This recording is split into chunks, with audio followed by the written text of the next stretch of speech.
DJ LeMahieu, and you teased that you had some really nice, interesting numbers for DJ and why he was deserving of this deal. I do. You know, when you look at DJ LeMahieu, he was the kind of guy that, growing up, that's the kind of hitter I think all hitters want to be. Someone who can hit the ball out of the ballpark, he can hit doubles and triples, but you don't strike out. Striking out when I was growing up was kind of an embarrassing thing. This guy's K rate is under 10%, but he can do so many things. And we're going to take a look at what he does at home and what he does on the road.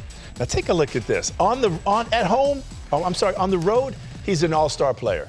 But at home, he is a superstar. 360, 27 home runs, 415 on base, and a 635 slugging. But take a look at why Yankee Stadium is such a perfect fit. 6 of those home runs would have been home runs in every other of the other ballparks. Yankee Stadium is just perfectly suited for his style of hitting, the way he hits the ball the opposite way.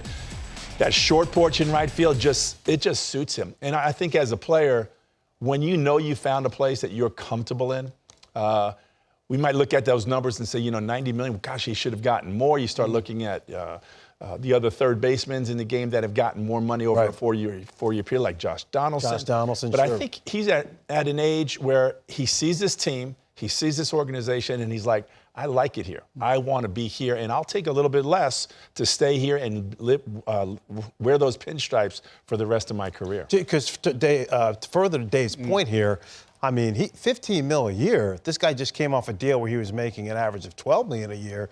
He could have gone 4 or 5 years. Originally, they were thinking about $125 million. So he could have held out for a little bit more. It shows you just, though, how well he probably thought he was a good fit with the Yankees and just wanted to get this done. Well, listen, he wanted to be there. The Yankees knew that he wanted to be there. You knew that any player that the Yankees covet and wants to be there is probably going to end up in the uniform anyway. It's very funny that you see those home and away numbers. When he came from Colorado, he probably had the same home and away numbers, so maybe he just likes playing at home.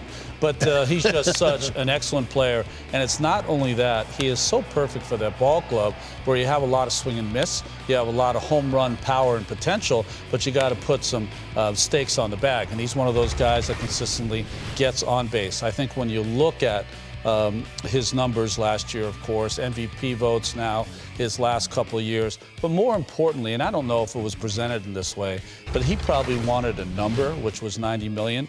He probably wanted that number, and over 6 years or so, it's probably the last contract he's probably going to get as you look at that Yankee lineup. But more importantly, I think, and I'm not sure if they talked about this, but having that average annual value still gets them with about it helps the Yankees big time. Yeah. 20 million or so to go get maybe 1 or 2 more starting pitchers, which would really help them, I think. It's like a Tom Brady deal back with the Patriots, why he'd always take a little bit less and make that contract so they can restructure it and then they can... Instead of 40, like 37 or whatever it is. But don't forget one thing. By re-signing DJ, that means Gleyber Torres is your shortstop. And he didn't have the greatest year last year. He's going to have to pick it up a notch. Yeah, I think we have he's going to arbitration, too. Yeah. Right. I think, just quickly, I think we have the defensive alignment for the Yankees just to show what Ron's talking about. So there you go. You got Torres stuck in there. And Luke Voit, like DJ played a little bit of first base, but if Luke Voit's healthy, he's a guy. I mean, he's had a great back-to-back year. Yeah, I mean, he led the league in home runs, right? But you look at DJ in yellow there,